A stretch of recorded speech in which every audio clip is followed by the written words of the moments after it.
नेताजी को याद कर रहे हैं, वहीं दूसरी दुखद खबर भी मिली है कि देश के बड़े कारोबारी उद्योगपति रतन टाटा जी भी हमारे बीच नहीं रहे हैं।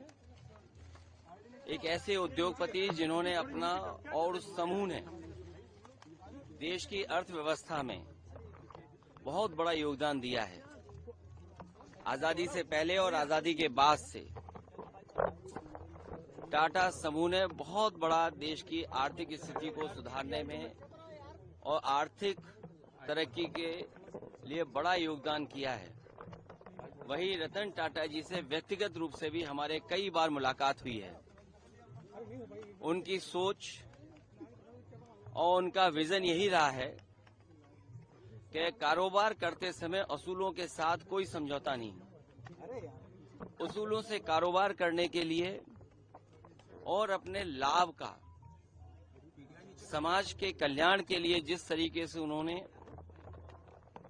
लाभ का पैसा लगाया है और लोगों का, आम लोगों का कल्याण कैसे हो, उस दिशा में एक उदाहरण पेश किया।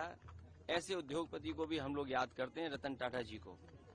वहीं नेताजी इसी धरती से लड़ करके, इसी धरती से संघर्ष करके, नेताजी इसी धरती पर चोट खा करके धरती पुत्र के नाम से जाने गए और राजनीति के बड़े बड़े उतार चढ़ाव में नेताजी ने समाज को, राजनीति को हमेशा दिशा देने का काम किया।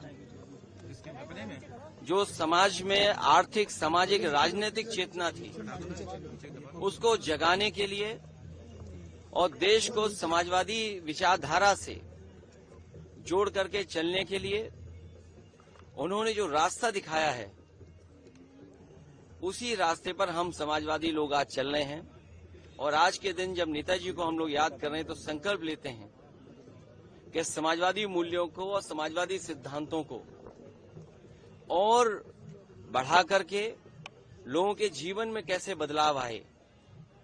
नेताजी ने पूरा जीवन अपना संघर्ष इसी में निकाल दिया कि नेताजी के साथ साथ उनके लोगों का भी जीवन बदले, समाज में नई दिशा में गैर बराबरी के खिलाफ, और जिन्हें कभी सम्मान समाज में नहीं मिला था उनको सम्मान दिलाने के लिए नेताजी ने पूरा जीवन लगा दिया।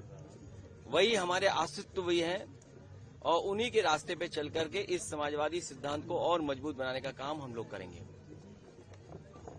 जी, जिस तरह से विधानसभा उपचुनाव है, 10 सीटों पर समाजवादी